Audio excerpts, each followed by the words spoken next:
once. There we go. YouTube was taking its sweet time.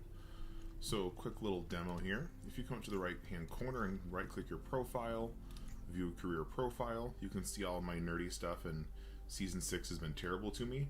But if you come to the middle, you'll find History. Click on that tab, and then scroll down, you'll find your replays. And then this is where you can find all of your replay history. And this is also where I watch other people's replay history. So I got the codes from the players in these games, and we're going to watch through them.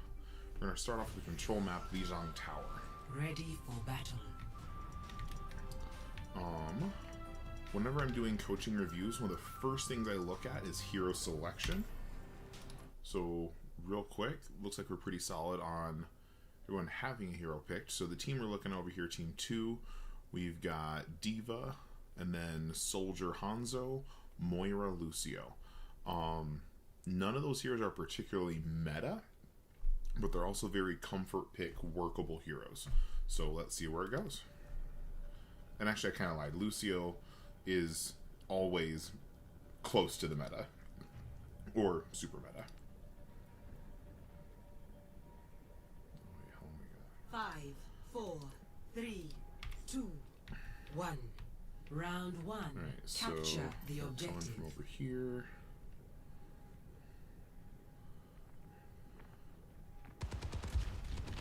All right, so this is this is a great opportunity just to talk about pathing. So when we started getting some shots from Hanzo, and then their soldiers returning fire. The difference, though, in terms of who's going to win this fight, before even knowing how this turns out, so you got a DPS, a tank, and a support right here. The DPS is a little out front, but survivable with the support and the tank right there. Over here, we've got 2 DPS and a support. Now, Hanzo has incredible one-shot potential.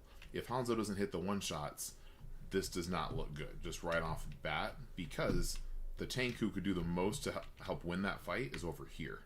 So regardless of aiming skill, just knowing which way you're going to go and positioning your hero is going to do a lot to help out.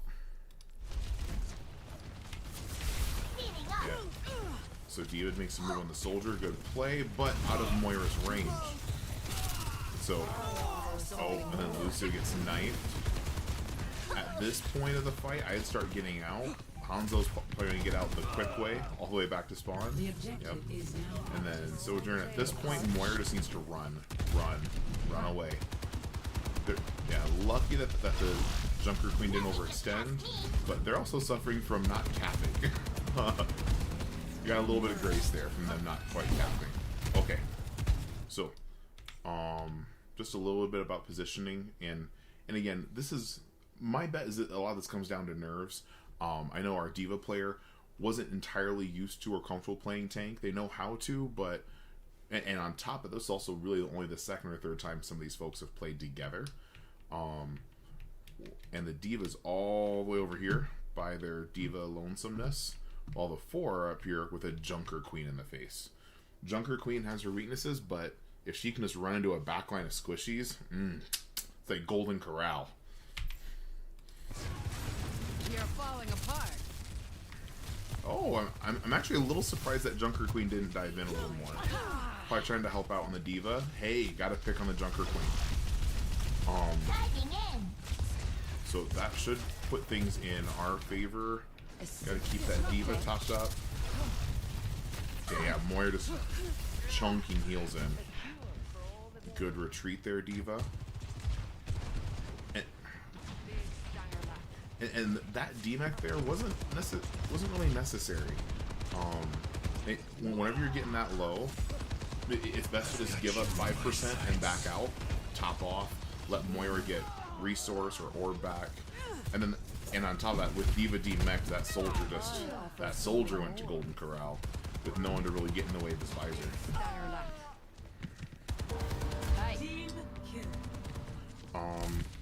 So, that lovely gong, team kill. I actually hate how Blizzard sets that up. The team kills are cool and useful when you get the gong, and it gives you a little bit of an advantage in securing a point, particularly at the end of a round, or at a checkpoint. But in a lot of fights, you actually don't want to kill the whole team at once. because that means that the whole team's going to respawn at once, and they're all going to come back at once. So in that regard, getting team killed, all 5 of us together, is actually a good thing. That means we're all in one spot. Good. What we don't want is to trickle into one at a time and give up 20-30%. Mobilizing. Initiating defense matrix. Alright. So fun D.Va tech. D.Va can actually eat Moira orbs, healing orbs or damage orbs. And that can do a lot to slow down Moira's ult charge, but also to help keep your background safe. See how we're doing? Oh no! Oh no! That's a fat rampage. That's going for the save. Good bomb. We got really lucky that they didn't follow up on that rampage more. Because, yeah, that Junker Queen had a nasty rampage. But we got to get in and touch. D.Va might be able to boost her touch. Got to have some point awareness. Getting there almost, not quite. Yep. And honestly, whether that's a feel, whether that's going to come just the more that we play the game of how quickly you've got to contest an objective. So far in round 1, a lot of it is just placing team engagements. Ready for battle. So a technical item, when Junker Queen uses her rampage like that, Kiriko is one of my favorite heroes. Just hold on to her Suzu ability, and it cleanses all of it. Whenever I play Junker Queen, that's what I watch for, of wait for Suzu. Once Suzu's used, then I rampage. And so that was a good play by their Junker Queen. And since we didn't have a Kiriko to cleanse that, just sometimes you gotta tip your hat on plays like that. But the 2K D.Va bomb is really good to help pull it back too. Capture the objective. Let's keep going. Alright. Iliari and Doomfist. Ooh, that's gonna be a spicy combo. Oh no, oh no, oh no. So fun fact, if booster isn't on cooldown, D.Va can fly back from that, but I think it was on cooldown. And then, yeah, Bastion into Doomfist. Doomfist will just block it and get a super punch. Alright, we got Lucio kind of stuck on the stagger, trying to get out. Maybe do some wall ride shenanigans. Hey, way to get out. Sometimes it's appropriate to just jump off, to just, hey, I need to go respawn with my team. But if you can hide or get back to your team, that's even better. Oh no! 2 more punches. Right, and at this point, hey, run away. Oh, not quite. Earlier, hey was up on the flank up here. That's actually a decent spot to go, even by yourself as a damage dealer. You just have to realize what kind of fight you're going into. It was an even 1v1, neither person had an advantage, so they both just walked away from it. That's not bad Overwatch. Didn't win it. It's not good Overwatch, but it's not a throw play. And everyone's going to have those at some point. Not hitting the shots, getting countered, whatever it is. Ooh, Bastion goes down again. Oh no. Yep. Okay, that was a bad move on their part. Oh, turn around, help D.Va. They're getting visored. Okay. Yep.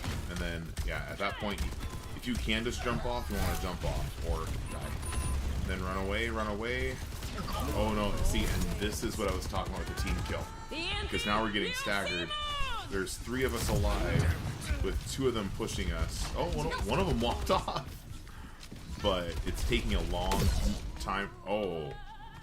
I'm not sure if they're trolling, or throwing, or just a couple unfortunate bads. They lost both their supports that way. Way to get in there. So, the good news, bad news is, the bad news is they basically gave us the point. Both supports died without any cost. The good news is we capitalized on it, got the point. Okay, be careful with the Doomfist. Okay, we got him down, awesome. And then we get the next support down. Almost, cool. And we got the other support down. We're gonna hold that. Way to go. Game on.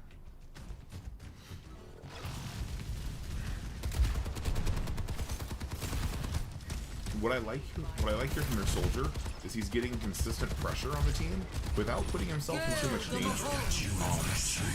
Oh, visor, and And oh, way to go, hey. And see that same soldier, even though he didn't get any value out of his ult, bummer, he managed to not die because he was in a position where he could just disengage. That positioning I was talking about with knowing where to go, it's the same thing that allows you to get into a fight, to win a fight, or to get out of a bad fight. Let's see where this Doomfist is going. Oh, uh-oh. And looks like they're gonna retake it. Good call, Moira. Yeah, and hiding right there is a good call. He might get touched soon. Oh no, that's not where you want to go. But I also understand the eagerness to check something.